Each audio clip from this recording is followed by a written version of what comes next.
আসসালামু আলাইকুম। রেসিপি বই পান্না ইউটিউব চ্যানেলে আপনাদের সবাইকে স্বাগতম। আজকে আমি 3টি ডিম দিয়ে একটি কেক তৈরি করব। আজকে আমার 2টা কেকের অর্ডার ছিল, তাই আপনাদের সাথে শেয়ার করার জন্য চলে আসলাম। এবার একটা বাটি নেব, তার মধ্যে 1.5 কাপ ময়দা দিয়ে দিব।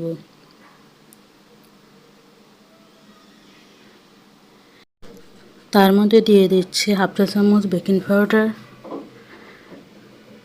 পরিমাণ মতো লবণ দিয়ে সবগুলো একটু মিশিয়ে নিয়ে এক সাইডে রেখে দিচ্ছি। এবার আরেকটা বাটি নিয়ে একে একে 3টি ডিমের কুসুম আলাদা করে নিব। খুবই সাবধানভাবে কুসুম এবং সাদা অংশ আলাদা করে নিচ্ছি। এবার কুসুম এবং সাদা অংশ আলাদা করা হয়ে গেলে কুসুমটা আলাদা সাইডে রেখে দিয়ে এবার একটু বিটারের সাহায্যে ডিমের সাদা অংশগুলোকে হালকা বিট করে নিব। এরকম হালকা ফেনা হয়ে আসলে এর মধ্যে চিনি অ্যাড করে দিব। এখানে 1 কাপ চিনি নিয়েছি। চিনিটাকে আমি 3 ভাগে বিট করে নিব, তাই প্রথমে অল্প একটু চিনি দিয়ে একবার মিশিয়ে নিয়েছি। এবার আরেকটু চিনি দিয়ে মিশিয়ে নিচ্ছি। এভাবে 3 বার চিনিগুলো দিয়ে আমি একটু ফোমি করে নিচ্ছি। ফোম আকারে হয়ে আসলে এবার কুসুমগুলো দিয়ে দিচ্ছি। কুসুমগুলো দিয়ে আবার একটু মিশিয়ে নিচ্ছি। মিশানো হয়ে গেলে এবার বিটারটা সরিয়ে নিচ্ছি। এবার একটি চালনি নিয়ে আগে থেকে মিশিয়ে রাখা শুকনো উপকরণগুলো দিয়ে ভালো করে চেলে নিয়ে নিচ্ছি। এবার চালা হয়ে গেলে বাড়তি অংশটুকু ফেলে দিব। কেকের বিষয়ে যদি আপনাদের কোনো প্রশ্ন থাকে অবশ্যই কমেন্টে জানাবেন। ফেলে দিয়ে একটু আলতো হাতে মিশিয়ে নিব। মেশানোর কাজটা অবশ্যই একটু সাবধানতাভাবে মেশাতে হবে, যেন ডিমের ফোমটা নষ্ট না হয়ে যায়। এবার 1/2 কাপের মতো তেল দিয়ে দিচ্ছি। এখানে আমি কোনো এসেন্স ইউজ করতেছি না। আসলে যার জন্য আমি কেকটা তৈরি করতেছি সেইভাবেই বলছে কোনো এসেন্স না দেওয়ার জন্য। এই যে ব্যাটারটা তৈরি হয়ে গেছে। এবার একটি মোল্ড নিয়ে তার মধ্যে ব্যাটারটা ঢেলে দিচ্ছি। সবগুলো ব্যাটার ডালা হয়ে গেলে এবার আলতো হাতে একটু ট্যাপ করে নেব। আমার ভিডিওটা ভালো লাগে তাহলে অবশ্যই একটা লাইক করবেন আর বন্ধুদের সাথে শেয়ার করবেন।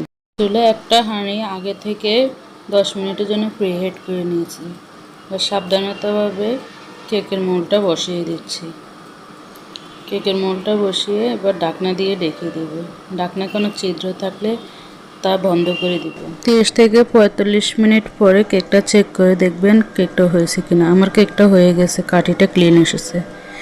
এবার একটি বাটিতে 1/2 কাপ হুইপ ক্রিম দিয়ে 2 টেবিল চিনি দিয়ে এগুলো একটু বিটারের সাহায্যে মিশিয়ে নেব। বিটারের স্পিডটা মিডিয়াম সাইজে রেখে এগুলো একটু মিশিয়ে নেব। এবার সাইডের অংশটুকু একটু উপরে উঠিয়ে দিব। নেওয়ার পরে আবারও বিট করে নেব ফোম হয়ে আসা পর্যন্ত। ক্রিমটা যখন ফোম হয়ে আসবে তখন বিটারটা বন্ধ করে দিব। দেখুন আমার ক্রিমটা পুরোপুরি পারফেক্ট হয়েছে। এবার একটি কেক মোল্ড নিয়েছি, কেক বোর্ড নিয়ে তার উপরে অল্প একটু ক্রিম দিয়ে কেকটা বসিয়ে দিচ্ছি। কেকটার নিচে কিছু কাগজ দিয়ে দিচ্ছি।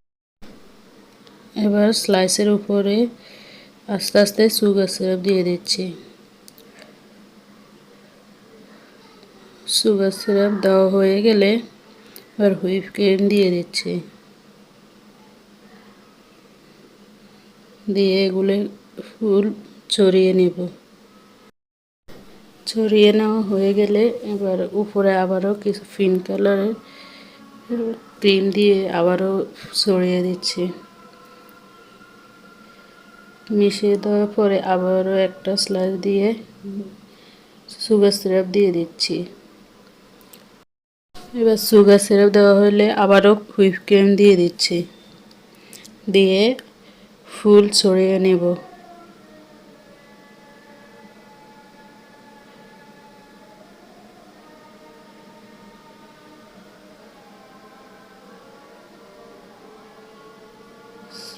ছড়িয়ে নেওয়া হয়ে গেলে এবার মোটা করে আবারও হুইপ ক্রিম দিয়ে ফুল কাভার করে নেব। উপরের সাইড কাভার হয়ে গেলে এবার সাইডের অংশে আবার ক্রিম দিয়ে ভালো মতো সাইডের অংশ লাগিয়ে নেব।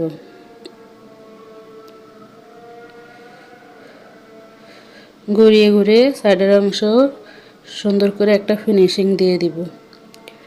ফিনিশিং দেওয়া হয়ে গেলে এবার ডেকোরেশন ফেলা। আসলে এই সময় আমার কাস্টমার চলে আসছে, সেজন্য ডেকোরেশনটা যে আমি ক্যামেরা অন করি নাই সেটা আসলে খেয়াল করি নাই, সেজন্য আমার ডেকোরেশনটা ক্যামেরা উঠে নাই, সেই জন্য আপনাদের কাছে দুঃখিত। ইনশাল্লাহ সামনের ভিডিও আর এমন কোনো ভুল হবে না। তারপরেও বলবো, যদিও ভালো লাগে তাহলে আমার চ্যানেলটি সাবস্ক্রাইব করে রাখবেন। সাবস্ক্রাইব করার অনুরোধ রইল।